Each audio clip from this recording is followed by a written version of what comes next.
வணக்கம் friends, welcome to my channel.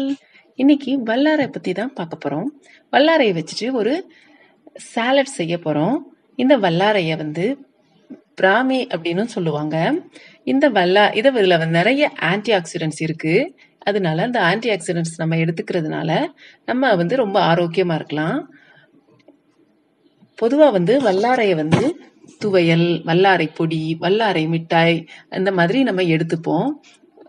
Cook பண்ணி தான் நம்ம யூஸ் பண்ணுவோம். ஆனால் குக் பண்ணாமல் பச்சையாக சாப்பிட்றதுனால தான் நமக்கு நிறைய பெனிஃபிட்ஸ் இருக்குது. அதாவது பிரெயினுக்கு நல்லது, கண்ணுக்கு நல்லது.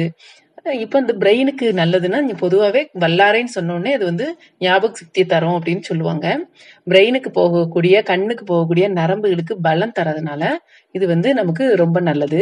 அப்புறம் வல்லாரை அந்த இலைய நல்லா இலைய வச்சு நல்லா மென்று அதை வச்சு நம்ம பல் விளக்குறதுனால அந்த பல்லில் உள்ள மஞ்சள் கரெல்லாம் நமக்கு போயிடும்.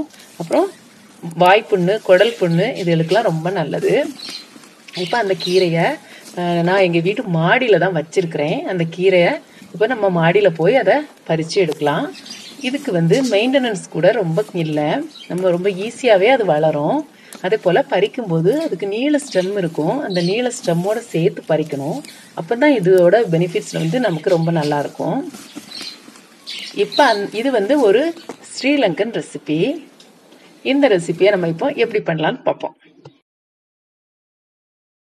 இந்த வல்லாரைக்கீரையை அந்த ஸ்டெம்மோட நல்லா குட்டி குட்டியா சாப் பண்ணி வச்சுக்கணும். இது எவ்வளவுக்கு எவ்வளவு நம்ம குட்டி குட்டியா சாப் பண்றோமோ அதுக்கு தக்கன இது நல்ல டேஸ்டா இருக்கும். இப்போ வல்லாரைக்கீரையை வெட்டினது சேர்த்தாச்சு. இதுல கேரட் சேர்ப்போம். கேரட்டும் நமக்கு நல்ல கண்ணுக்கெல்லாம் ரொம்ப நல்லது. இந்த கேரட்டும் இதை சேர்த்தாச்சு. துருவின கேரட். அப்புறம் ஆனியன்.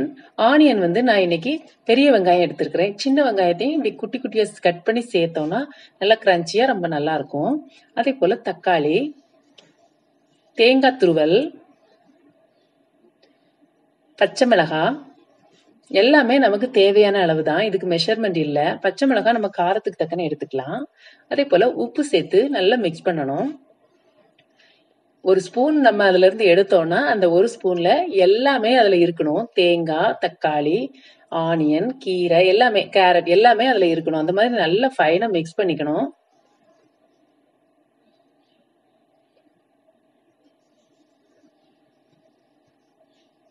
இது இதுல ஒரு எலுமிச்சம்பழத்தோட ஜூஸ் நம்ம இதுல சேர்க்கணும்.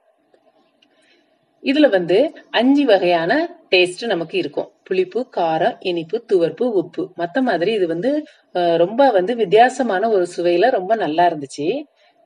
இந்த வீடியோ பிடிச்சிருந்தா லைக் பண்ணுங்க, ஷேர் பண்ணுங்க, கமெண்ட் பண்ணுங்க. ஃபர்ஸ்ட் டைம் பாக்குறவங்களா இருந்தா சப்ஸ்கிரைப் பண்ணுங்க. Thank you friends.